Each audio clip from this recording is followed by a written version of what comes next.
L'Espagne voudrait délocaliser l'accueil de ses demandeurs d'asile vers le Maroc, annonçant une libération. Le ministre de l'Intérieur espagnol aurait laissé entendre que des bureaux pourraient être ouverts à cet effet en mars prochain. Les migrants irréguliers ne seraient pas concernés selon le ministre. Libération précise qu'il n'y a encore rien d'officiel. Les responsables marocains n'ont toujours pas réagi à cette information. Le quotidien voit d'un mauvais œil cette politique d'externalisation de l'asile. Elle risque de créer des problèmes politiques et humanitaires, peut-on lire. Le volume des investissements directs étrangers destinés au Maroc augmente d'année en année, précisent les Échos. Une bonne nouvelle à prendre avec prudence, car l'analyse en termes de part de marché révèle que la part du royaume a baissé, une tendance observée depuis 15 ans.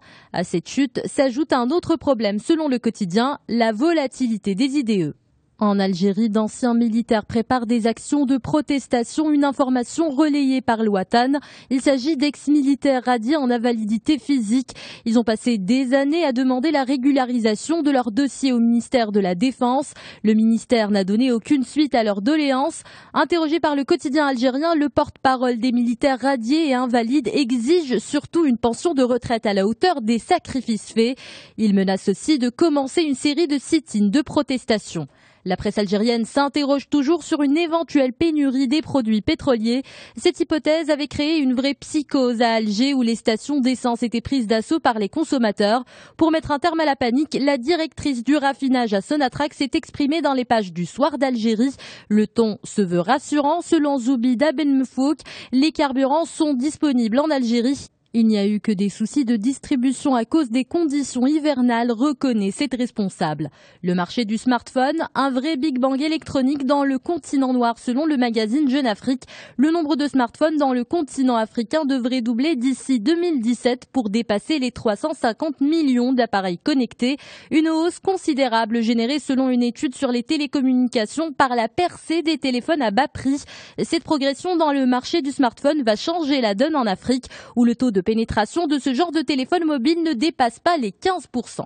Le Figaro publie une interview avec le sociologue danois Edin Soe. Il décortique le parcours de Omar El-Hussein, le principal suspect des fusillades de Copenhague. Ce sociologue avait rencontré le jeune homme de 22 ans. Il serait beaucoup plus inspiré des gangs américains que des djihadistes. Pour ce sociologue, Omar El-Hussein n'a pas un profil d'idéologue religieux, mais plutôt de criminel.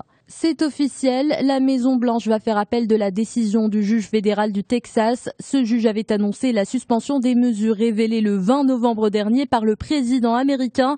Elle prévoit la régularisation temporaire de près de 5 millions de clandestins sur un total de 11 millions de sans-papiers. Selon Le Monde, ce sujet intensifie la guérilla entre Barack Obama et les républicains.